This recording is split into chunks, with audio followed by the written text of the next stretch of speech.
এখনো 24-এর অভ্যুত্থানের পরেও এখনো শিক্ষার্থীরা তাদের ন্যায্য অধিকার বুঝে পায় নাই।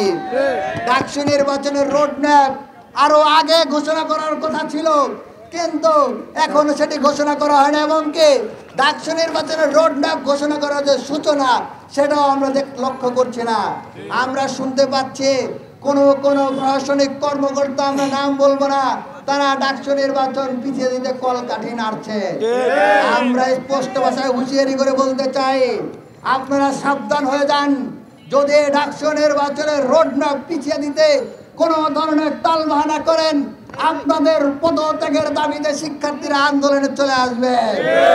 আমরা নতুন করে শুনতে পাচ্ছি সেই ফেসিবাদের যে সিস্টেম, গেস্টরুম কালচার আবার নতুন ফরম্যাটে ফিরে আসার চেষ্টা করছে।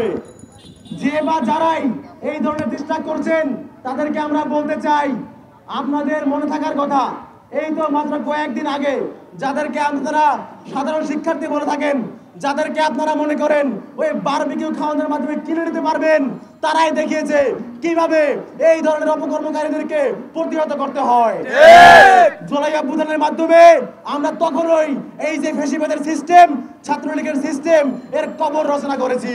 আমরা কোনো নেতা নেত্রীকে চাই না নতুন করে, আমরা গেস্ট রুম চাই না, আমরা ডাকসু চাই। অবিলম্বে ডাকসু দিতে হবে, গেস্ট রুম কালচার বন্ধ করতে হবে। আপনারা যারা নতুন করে ছাত্রলীগের মতো হলে হলে দখল নেওয়ার পায়তারা করার চেষ্টা করছেন, আপনারা আপনাদের এই স্বপ্ন দুঃস্বপ্নই থেকে যাবে। আপনারা ভুলে যান, আপনারা নতুন করে আসার কথা ভুলে যান। আপনারা মনে রাখবেন, একবার যখন ছাত্রলীগ নেত্রীদের, ছাত্রলীগের নেতাদের আমরা মেরে বের করতে পেরেছি হল থেকে, তখন আপনাদেরও বের করতে আমাদের 2 মিনিটও সময় লাগবে না। সাধারণ শিক্ষার্থীরা যখন একত্রিত হয়েছে, সাধারণ শিক্ষার্থীরা যখন প্রতিজ্ঞা করেছে কোন ধরনের নেতাকে, কোন ধরনের রাজনৈতিক কালচারকে, গেস্ট রুমকে আমরা মানব না, তখন আর আপনাদের নতুন করে ফিরে আসার কোনো সুযোগ আমরা দেব না, দেব না, দেব না। আমরা চাই না আমাদের কোনো বড় ভাই আমাদের ম্যানার শেখাক। আমি মনে করি ঢাকা বিশ্ববিদ্যালয়ের প্রত্যেকটা ছাত্র যথেষ্ট ম্যানারফুল। আমি মনে করি আলাদা করে ম্যানার শেখার কোনো প্রয়োজন নাই, যদি শিখতে হয় সেটা তারা পরিবার থেকে শিখে আসে। আর দ্বিতীয়ত যে কথাটা বলবো সেটা হচ্ছে, বাংলাদেশের প্রত্যেকটা মানুষের একটা জিনিস জানা উচিত, সেটা বাংলাদেশের সর্বোচ্চ বিদ্যাপীঠ ঢাকা বিশ্ববিদ্যালয়ের মতো এমন একটা জায়গায় যদি আবার সর্বপ্রথম কোনো অপশক্তি মাথাচাড়া দেওয়ার চেষ্টা করে, আমরা নিজেরা সেটা মোকাবিলা করবো ইনশাআল্লাহ। আমরা মাননীয় ভিসি স্যারকে বলতে চাই, আপনি আসুন, আপনি দেখুন, আপনার আয়ত্তে থাকাকালীন, আপনার পাওয়ার থাকাকালীন যদি ঢাকা বিশ্ববিদ্যালয়ে কোনো ধরনের গেস্ট রুম, কোনো ধরনের গণরুম, কোনো ধরনের অপসংস্কৃতি আবার গড়ে ওঠে, তাহলে সম্পূর্ণ দায়ভার আপনার উচিত যথাযথ পদক্ষেপ নেওয়া, খুব দ্রুত সময়ের ভিতরে ডাকসু দিয়ে আমাদের সকলের মনের ইচ্ছাটা পূরণ করা।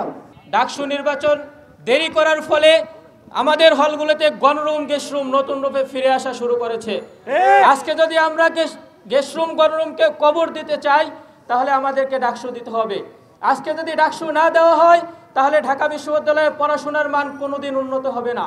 আজকে যদি ডাকসু না দেওয়া হয়, ঢাকা বিশ্ববিদ্যালয়ের লাইব্রেরি সংস্কার হবে না। আজকে যদি ডাকসু না দেওয়া হয়, তাহলে আমাদের বোনদেরকে এখনো বাইরে ঘুমাতে হবে।